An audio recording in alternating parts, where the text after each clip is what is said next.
Good day, Orteans. Your lecturer for today is Professor Allan Santos, top 5 in the March 2012 Criminology's licensure examination. Don't forget to subscribe and press the bell button to receive the latest updates. Take it away, Allan.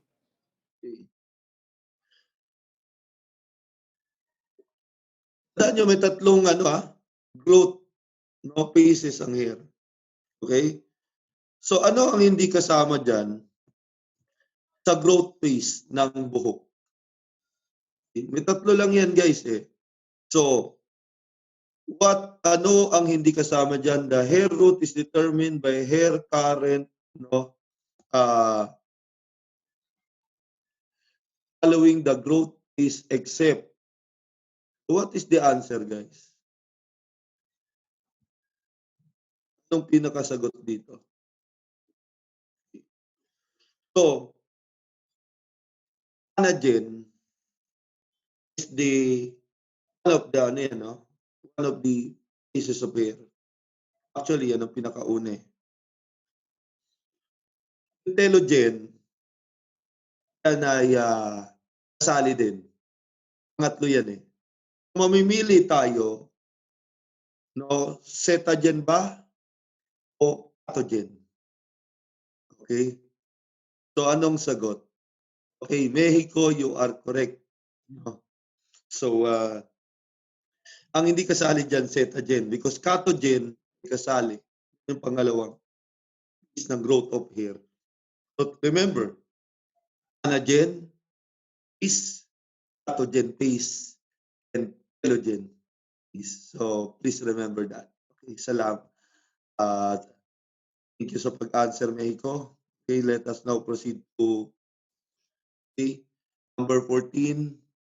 When pulled from the hair, some translucent tissue surrounding the hair,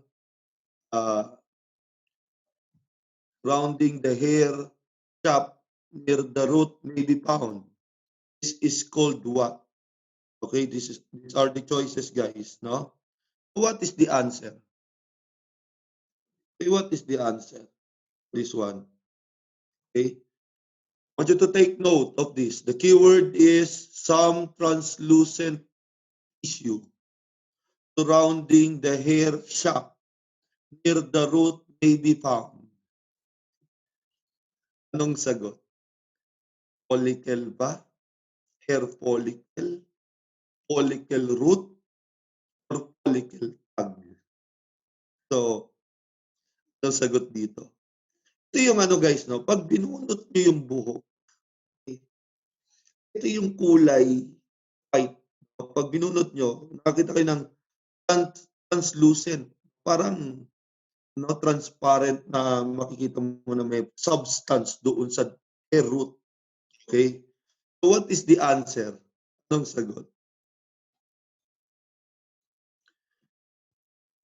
I want you to remember, guys, ang sagot dito, or hindi siya follicle, hindi rin follicle, hair follicle, at hindi rin follicle root. The answer is follicle tag. Pero right term for this pinaka-right term talaga is follicular tag. So I want you to remember that. Follicular tag. Yan ang pinaka terminology na ginagamit sa question na ito. Follicular tag. Okay.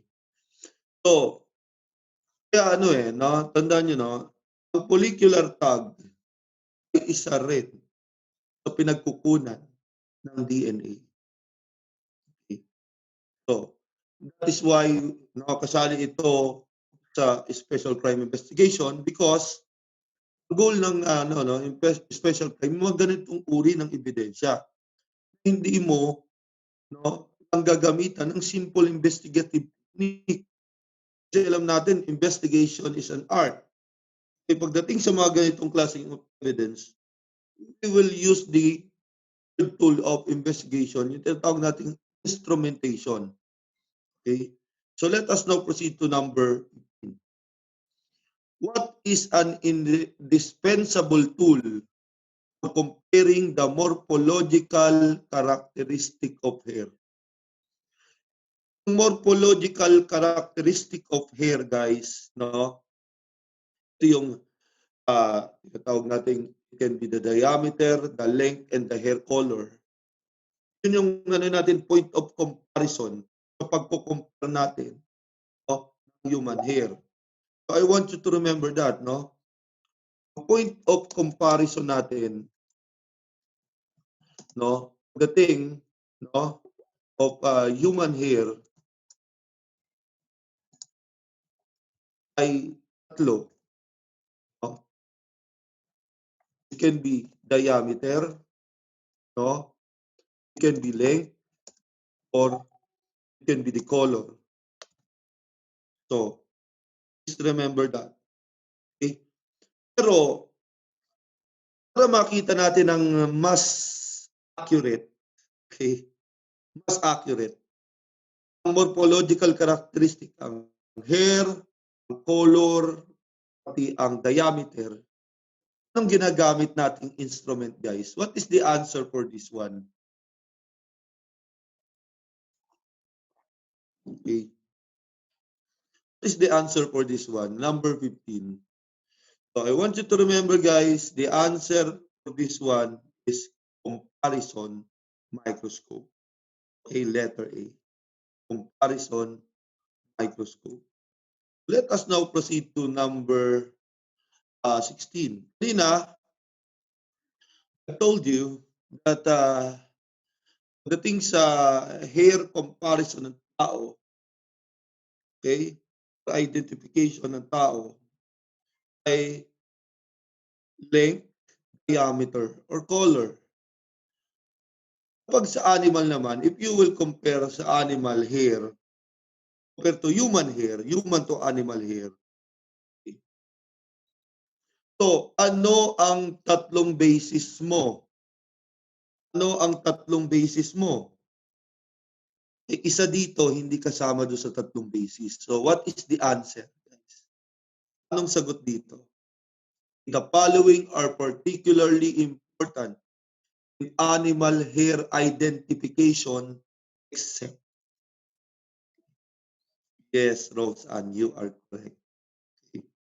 So, tandaan nyo, I want you to take note dating sa comparison, identification of hair, no, morphological, animal, scale structure, medullary index, medullary shape. Hindi kasama ang follicle tag. Okay, so, is, okay, take note of it. Okay. 17.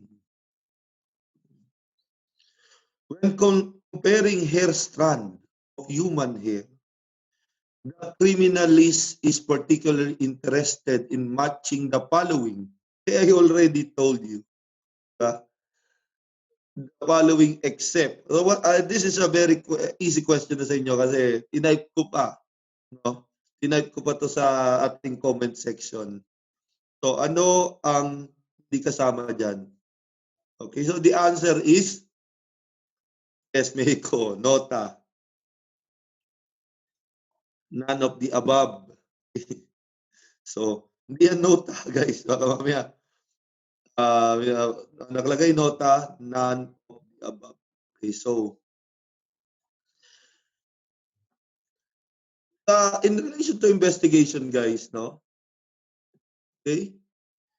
In relation to investigation, it is possible ba na kapag natin, no, na ating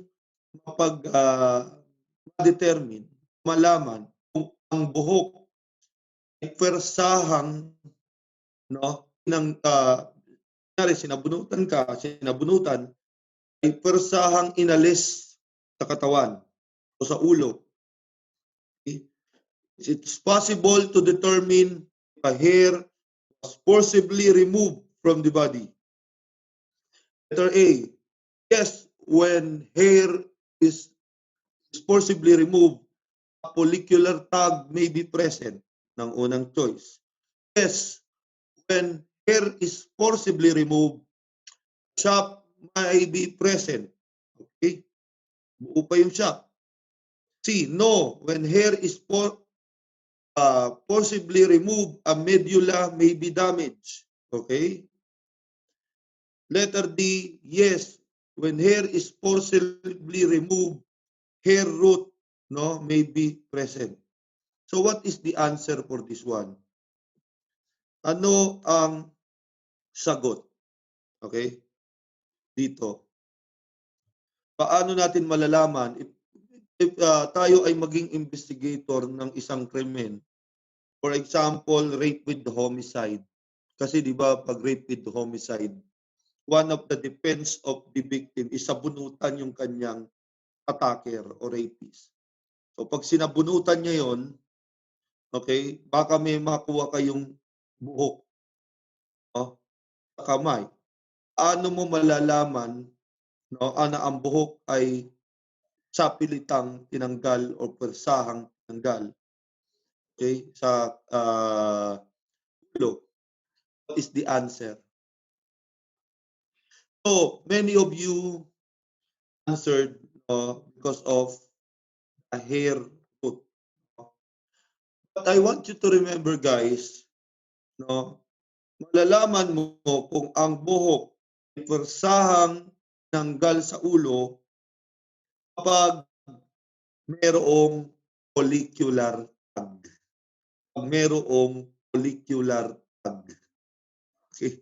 Kaya nga pag binubunot natin yung ating buhok, di ba? Kunyari puting buhok, nasasama yung follicular tag. So that is a manifestation o yan ang nagpapatunay na ang buhok ay sapilitang tinanggal. Tignan nyo yung hair root. Tignan nyo yung hair root. Eh kung merong follicular tag. Kasi baka mamaya ito ay ginupit. Okay? Ginupit. Or cut. So, scissors.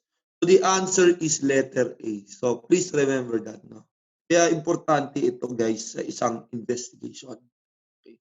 So, presence of follicular tag is a sign that the hair is forcibly removed.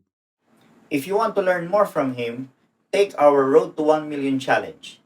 If this channel hits 1 million subscribers, we will release the rest of his lectures. Or you can watch the rest of his lectures now by enrolling in Ortea Criminology Review. Just message us on our Facebook account for more details. See you soon, Orteans!